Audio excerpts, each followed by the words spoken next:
Welcome back to guys my YouTube channel. आज की video में जो हमारा टॉपिक है वो क्लास 8 चैप्टर 2 मैथ्स का है। चैप्टर का नाम है linear equation in one variable. Chapter शुरू करने से पहले आपको कुछ मीनिंग बता देना चाहता हूँ, जैसे वेरिएबल।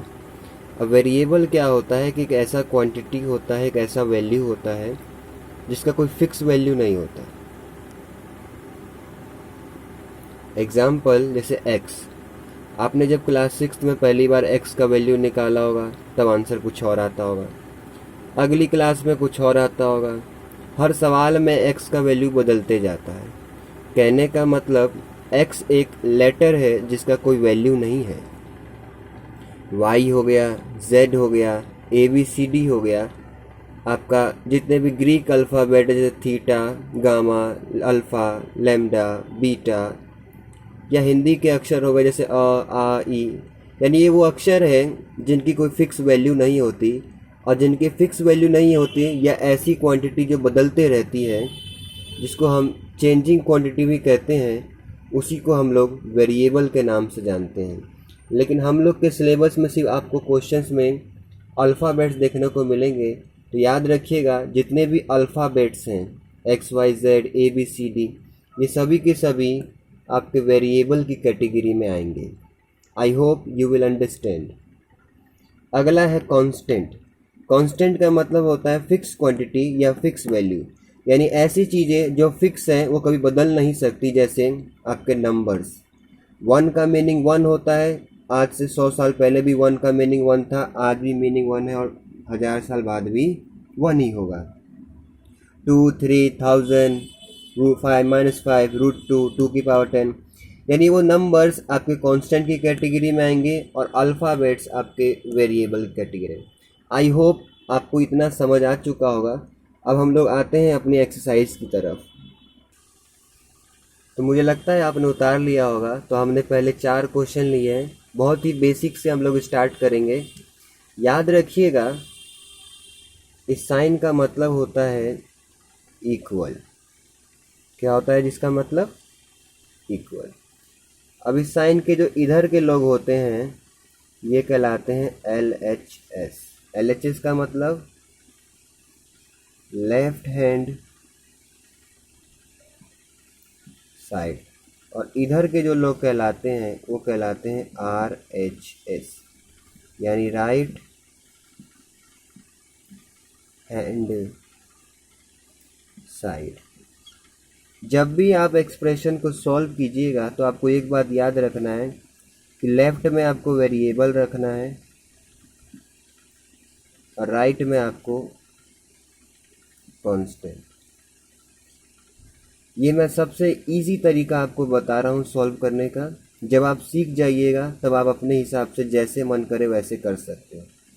याद रखिएगा, जब आप शिफ्ट करिएगा, शिफ्ट मतलब एक चीज़ को इधर से उधर भेजिएगा या उधर से इधर लाइएगा, तो अगर प्लस है तो वो माइनस बन जाएगा, और अगर माइनस है तो वो प्लस बन जाएगा। मल्टीप्लाई है तो डिवाइड बनेगा, और अगर डिवाइड का साइन है तो मल्टीप्लाई बनेगा। आई होप आपको ये सारी बातें बहुत ही अच्छी तरीके से क्लियर हो चुकी होगी। इन्हें कृपया करके अपनी नोटबुक में नोट डाउन कर लें। हम आते हैं अपने फर्स्ट क्वेश्चन की तरफ। फर्स्ट क्वेश्चन है अपना 3x equals to 2x plus 18। सबसे पहले आपको मेंशन कर लेना है कि आपके पास वेरिएबल क्या है। तो ये वाला हिस्सा जहाँ x है वो वेरिएबल हो गया, यह हिस्सा जहाँ x है वो वेरिएबल हो गया। तो मैंने आपको जैसा बताया था कि वेरिएबल आपको इधर रखना है और कांस्टेंट इधर। तो इक्वल के नीचे इक्वल का साइन, जो पहले से इधर है उसको पहले ही रहने दीजिए। अच्छा, प्लस का 2x है, जब इधर आएगा तो बन जाएगा माइनस का 2x। इधर कांस्टेंट आएगा तो कांस्टेंट जो है पहले से वो पहले ही रहेगा। क्या कोई और है? कोई नहीं है। 3 में से 2 गया तो सिर्फ एक x बचेगा, यानी x की वैल्यू आ गई 18। अगले सवाल की तरफ बढ़ते हैं। अगला सवाल 2 नंबर जो है 5t माइनस 3 इक्वल्स टू, फिर से वेरिएबल नोट डाउन कर लीजिए, इक्वल का साइन, वेरिएबल जो पहले से उधर ही रहेगा, ये प्लस का जब इधर आएगा तो कांस्टेंट इधर रहेगा तो एक माइनस का 5, अच्छा माइनस का 3 जब इधर आएगा तो प्लस का 3, 5 में से 3 गया 2, प्लस माइनस माइनस तो 5 में से 3 गया तो 2, बड़ा साइन जो बड़ा होता है सिर्फ उसी का साइन आएगा, तो 5 बड़ा है माइनस का है तो माइनस का आंसर है। ये जो 2t है, 2t का मतलब होता है 2 मल्टीप्लाई t, यानी जो 2 है वो मल्टीप्लाई में है तो कहाँ जाएगा, डिवाइड में, 2 से 2 कैंसिल हो गया तो t की वैल्यू आ गई माइनस का 1। अब बढ़ते हैं अपने तीसरे सवाल की तरफ।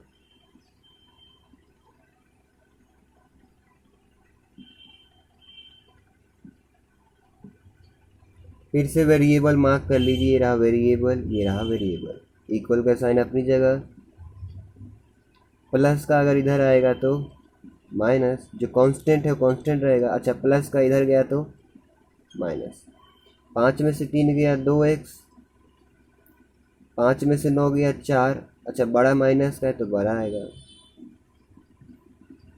अभी हमने आपको बताया था 2x का मतलब 2 मल्टीप्लाई x, तो मल्टीप्लाई में 2 है तो कहाँ चला जाएगा, डिवाइड, 2 से काटिएगा इसको तो 2 टाइम, तो x की वैल्यू आ गया माइनस का 2। आखिरी question, question number 4, 4z plus 3 equals to 6 plus 2z, ये आपका होमवर्क है। कमेंट में अपना आंसर बताइए और इसका आंसर मैं आपको अगली वीडियो में दूंगा। Thank you for watching.